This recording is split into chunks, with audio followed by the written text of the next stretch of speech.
आज मुंबई आणि उपनगरांमधल्या पावसाचा लोकल आणि एक्सप्रेस गाड्यांवर मोठा परिणाम झाल्याचं पाहायला मिळालं।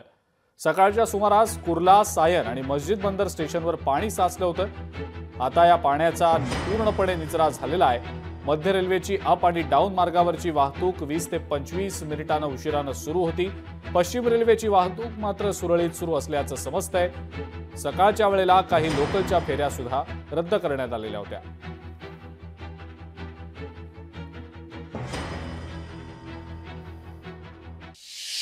आपल्यासोबत सेंट्रल रेल्वेचे मुख्य जनसंपर्क अधिकारी स्वप्नील सर आहेत। सर, आज पहिला मोठा पाऊस मुंबईत पडला आणि त्याचा सगळ्यात मोठा फटका जो आहे तो रेल्वे प्रवाशांना बसलाय।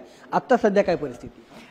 यामध्ये साधारणपणे दोन महत्त्वाच्या गोष्टी मी आपल्याला सांगू इच्छितो। यामध्ये आत्तापर्यंत साधारणपणे 250 mm पेक्षा जास्त जो आहे तो पाऊस पडला आहे आणि पहिलाच पाऊस आणि त्याची तीव्रता देखील इतकी जास्त असल्यामुळे याची अडचण प्रवाशांना देखील बसलेली आहे किंवा रेल्वे प्रशासनाला याचा फटका बसला।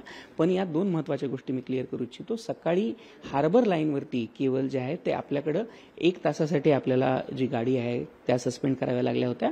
यामध्ये 2-3 महत्त्वाच्या गोष्टी होत्या। एक महत्त्वाची गोष्ट म्हणजे त्याच वेळी त्याच्या अगोदर 1 तास झालेला 80 mm चा 1 तासातला पाऊस।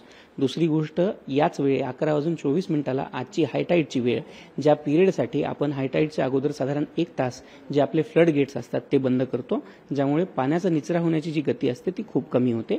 आणि तिसरी महत्त्वाची गोष्ट म्हणजे त्याच वेळेस आपल्याकडे जे बीएमसीने आपल्या रेल्वेच्या मदतीसाठी 2 पंप लावलेले आहेत, पंपिंग स्टेशन ते महालक्ष्मीचं असू द्यात किंवा ONGC वरती येलो गेटचं असू द्यात, या दोनही गेट्स जे चालू करण्यासाठीची जी वेळ होती त्याच्यामध्ये थोडासा जास्त वेळ आपल्याला लागला।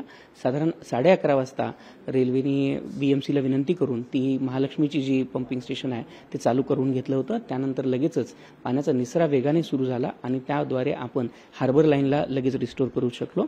अजूनही काही लोकल जे आहेत ते उशिराने धावतात, मात्र प्रवाशांना जास्तीत जास्त त्रास होणार नाही, लवकरात लवकर ते आपल्या घरी पोहोचू शकतील यासाठी जे प्रयत्न आहेत ते रेल्वेकडून केले जातात असं स्वप्नील नीला यांनी सांगितलेलं आहे। कॅमेरामन निकेश सोबत उमेश करंजकर, लोकशाही मराठी, मुंबई। लोकशाही मराठी, ऐका, पहा, जागरूक रहा।